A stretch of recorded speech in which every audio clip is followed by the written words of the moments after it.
Welcome to our channel. Today we how to fix Ko-Fi login issues, payment and account errors step by step clearly. If you're experiencing login issues with Ko-Fi, follow these steps to resolve them. First, ensure that you are using the correct email address and password. Double check for any typos or incorrect characters. If you've forgotten your password, click on the Forgot Password link. Follow the prompts to receive a password reset email. Check your email inbox for the reset email. Once you receive the email, click on the link provided to reset your password. Create a new password that meets the required security criteria. After resetting your password, return to the Ko-Fi login page. Enter your email address and new password to log in. If you still can't log in, verify that your internet connection is stable. Try using a different browser or device to access your account. Clear your browser's cache and cookies, and then retry the login.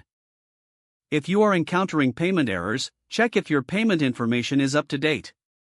Log into your Ko-Fi account and navigate to the payment settings.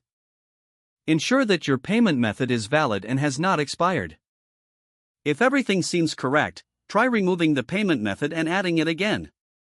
Make sure your billing address and details match those registered with your payment provider. If issues persist, contact Ko-Fi support for further assistance.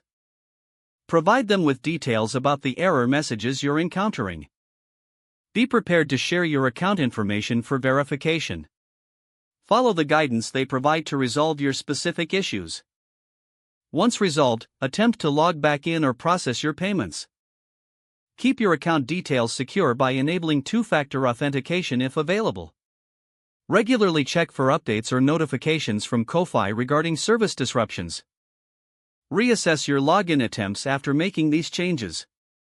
By following these steps, you should be able to resolve most login and payment issues on Ko-Fi. If the page does not load, refresh the browser or try again in a private or incognito window. Don't forget to like this video and subscribe to our channel for more step-by-step tech guides.